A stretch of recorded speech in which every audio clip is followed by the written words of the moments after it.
Shalom, selamat datang di Renungan Harian Rhapsody of Realities Indonesia, edisi 30 April 2026.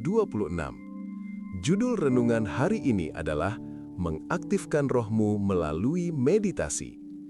Ayat Alkitab pembukaan kita terdapat dalam Yosua 1 ayat 8 yang berbunyi, "Janganlah engkau lupa memperkatakan kitab Taurat ini, tetapi renungkanlah itu siang dan malam." Kebenaran tidaklah berkuasa hanya karena tertulis dalam Alkitab. Kebenaran hanya menjadi efektif ketika aktif dalam rohmu. Firman harus melampaui halaman-halaman tertulis dan menjadi hidup dalam dirimu. Dan itu terjadi melalui meditasi. Melalui meditasi, engkau mempersiapkan rohmu dengan firman agar firman itu dapat beroperasi dalam hidupmu. Ada 3 tingkatan meditasi yang penting. Tingkat pertama adalah perenungan, di mana engkau merenungkan, memikirkan, dan mencerna firman di dalam hatimu. Engkau memberikan perhatian yang sungguh-sungguh dan mempertimbangkan maknanya secara mendalam. Tingkat kedua adalah ketika engkau mulai mengucapkan atau menggumamkan firman dengan suara pelan. Engkau berbicara dengan tenang, mengucapkan firman. Orang-orang di sekitarmu mungkin tidak mendengar apa yang engkau katakan, tetapi bibirmu bergerak, engkau sedang berbicara. Tingkat ketiga adalah ketika engkau menyuarakan firman. Engkau meneriakannya. Engkau mengucapkannya dengan berani, dengan lantang. Pada tahap ini, engkau tidak lagi khawatir tentang lingkungan sekitar. Apakah ada orang lain di sekitar atau tidak? Firman telah menguasai rohmu. Haleluya! Memeditasikan firman seperti ini sangat penting, karena semakin banyak engkau memeditasikannya, semakin rohmu dibentuk oleh firman.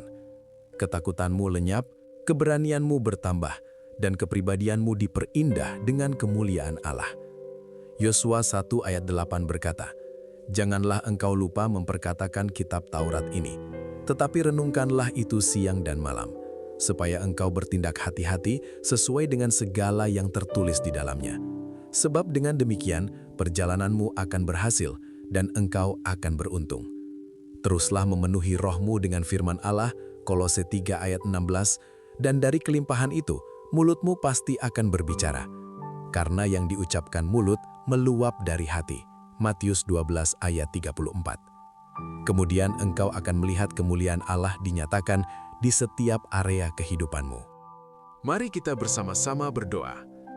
Bapa terkasih, aku bersyukur atas firman-Mu yang membangun dan mempersiapkan rohku untuk kemenangan, kesuksesan, dan kemuliaan. Saat aku memeditasikan firman-Mu, aku diubahkan dari dalam. Rasa takut lenyap, keraguan tergantikan, dan keberanianku meningkat. Kepribadianku diubah oleh kemuliaan firman-Mu, dan aku berjalan dalam kekuatan dan kekuasaan. Dalam nama Yesus. Amin.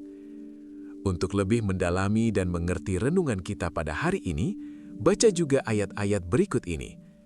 Yosua 1 ayat 8 AMPC, 1 Timotius 4 ayat 15, Mazmur 1 ayat 2-3.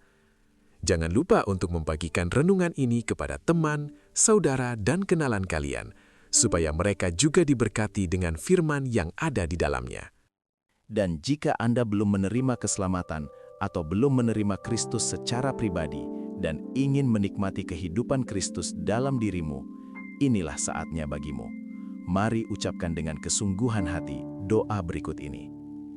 Ya Tuhan Allah, aku datang kepadamu dalam nama Yesus Kristus. Firman-Mu mengatakan, barang siapa yang berseru kepada nama Tuhan akan diselamatkan. Kisah Para Rasul 2 ayat 21. Aku meminta Yesus masuk dalam hatiku, menjadi Tuhan bagi hidupku. Aku telah menerima hidup yang kekal dalam rohku, dan sesuai dengan Roma 10 ayat 9, sebab jika kamu mengaku dengan mulutmu bahwa Yesus adalah Tuhan, dan percaya dalam hatimu bahwa Allah telah membangkitkan Dia dari antara orang mati, maka kamu akan diselamatkan. Aku menyatakan bahwa aku telah diselamatkan. Aku lahir kembali.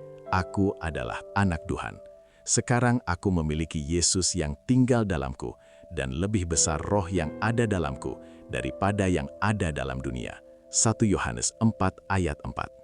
Saat ini dengan sadar aku berjalan dalam kehidupan yang baru dalam Yesus Kristus. Haleluya. Selamat, kamu sekarang telah menjadi anak Tuhan. Akhirnya, sampai jumpa pada renungan harian berikutnya di kemudian hari. Tuhan Yesus memberkati. Amin.